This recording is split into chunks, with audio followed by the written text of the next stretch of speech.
Today, we'll be taking a look at the flame sensor on this LG gas dryer.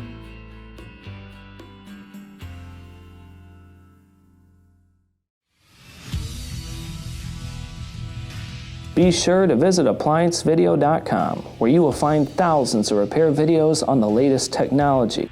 And for a limited time, you can save big on an annual membership and take advantage of all of our premium benefits. ApplianceVideo.com. Do it right the first time. Stop. Before beginning any repair, always be sure to disconnect the power to the appliance. It is also recommended to test the outlet for the proper voltage. Remember to also turn off the gas. You will need the following tools to complete this repair. To begin, you must first remove the top. In order to do so, there are 3 Phillips screws that will need to be removed.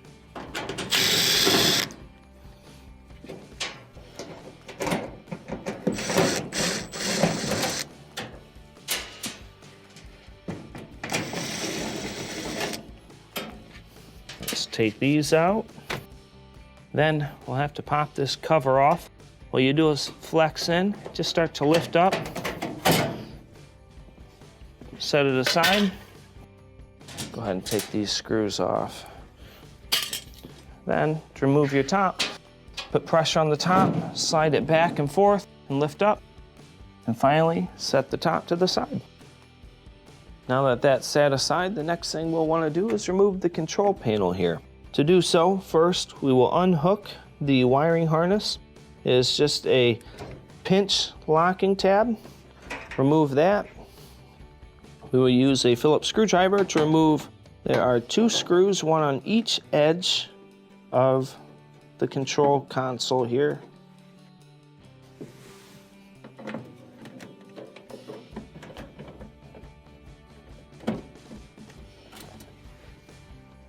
Next, to remove the actual piece itself, there are small locking squares on the top.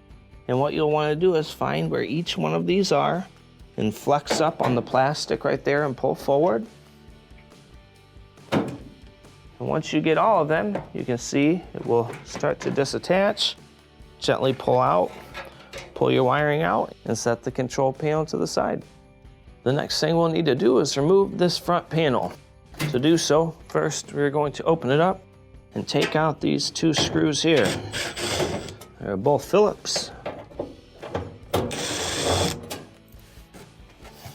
Let's close the door up, set those screws to the side.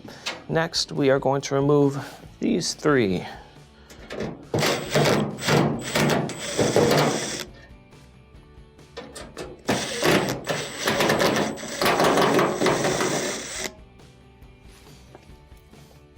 Of course, when removing the last one, make sure you push pressure against the front. Let's slide forward. And we do have the wiring harness for the door switch on here. Simply pull out, lift up on the front, and set it to the side. Now, let's go ahead and remove the frame bracket. It's held on by 2 Phillips screws at the top.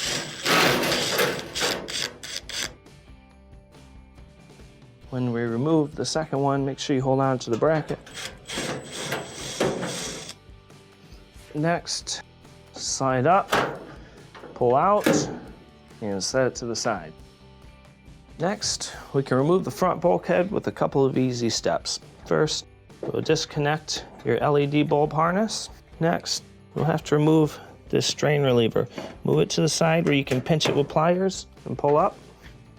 On the very bottom here, we have 1 more wiring harness. Just pinch and separate. Now, you'll have to remove these Phillips screws on the front.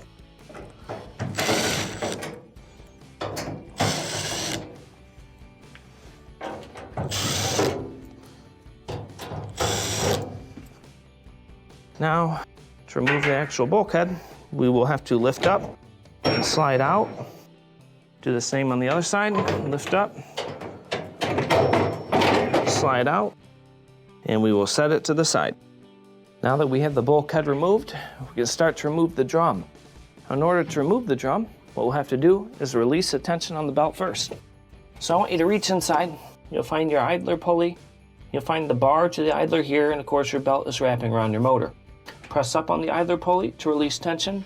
Pull off the belt from the motor and let it sag. Gently let your idler fall back down. Now when removing your drum, we're going to use the belt to help pull it. Lift up,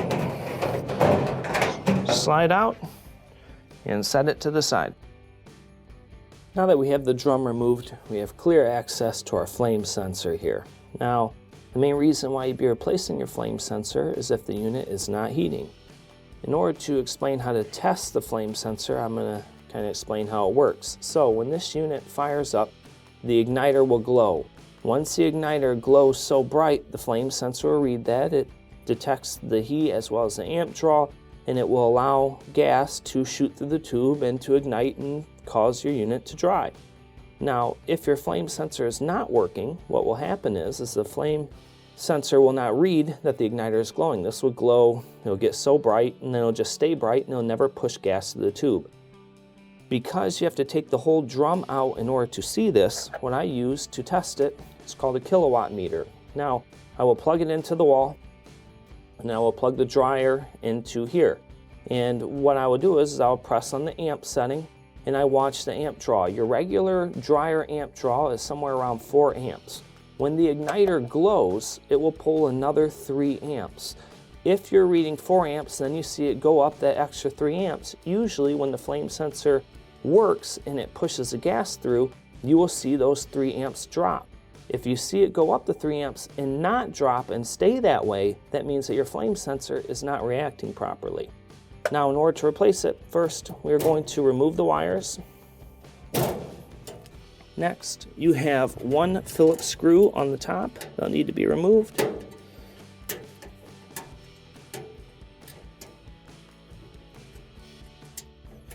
We will pull back on the flame sensor and pull it out of the burner tube and set it to the side.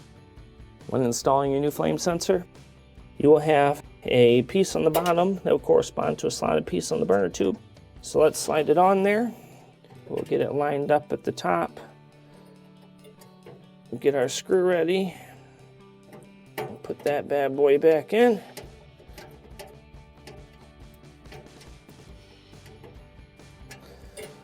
Reinstall our wires.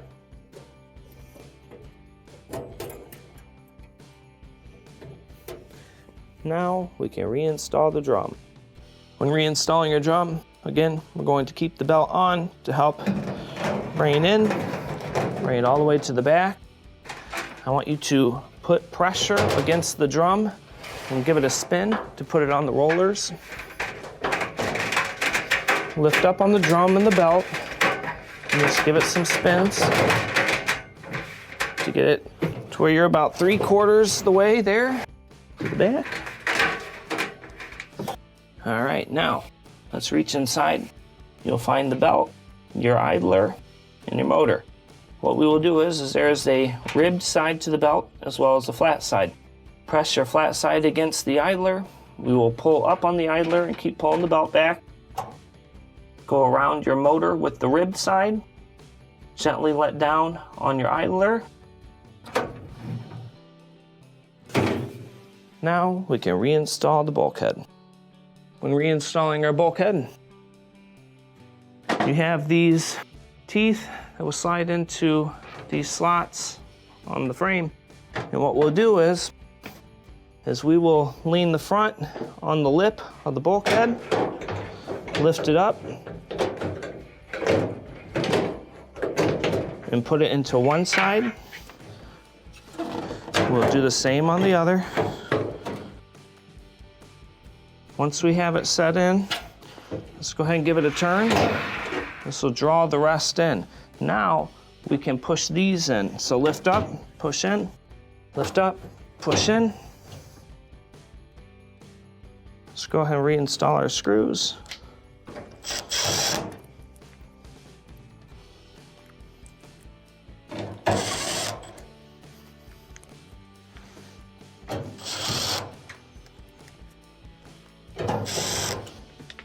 Plug back in our wiring harness on the bottom.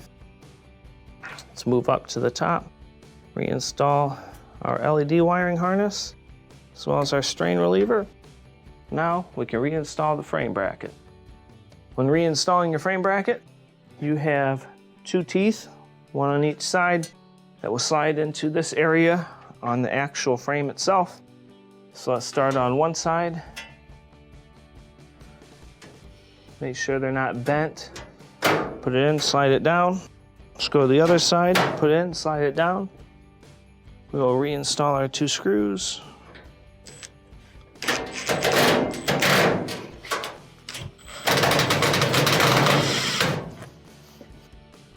The metal likes to flex on this, so just be kind of gentle. Now we can reinstall the front panel.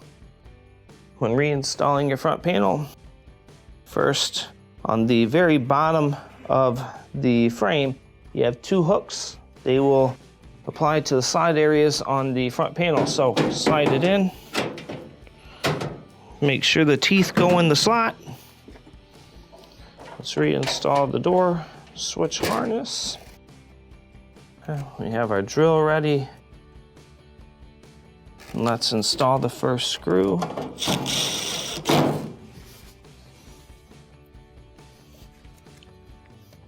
Do these other 2.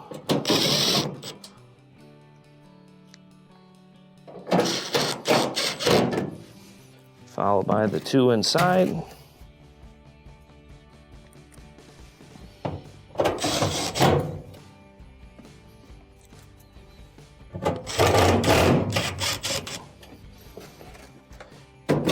Now we can reinstall the console. When reinstalling our console, first we will reinstall the wiring through here. Next, you will line it up. It will drop down into the front portion. Once you get it there, push back and make sure it snaps in. We will reinstall our 2 screws.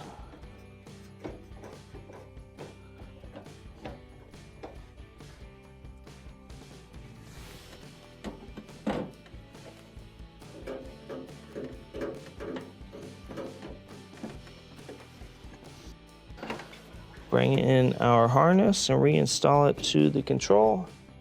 Now we can reinstall the top. When reinstalling the top, you have 4 white pins that are lifted up. These will go inside the holes on the top.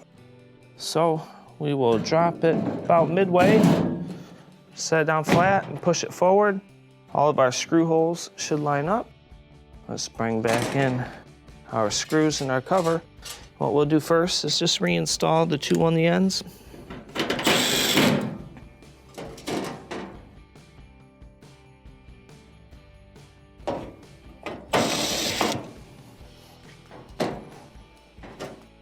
When reinstalling your plate, you will slide these portions into the metal down here, the hooks into the metal at the top.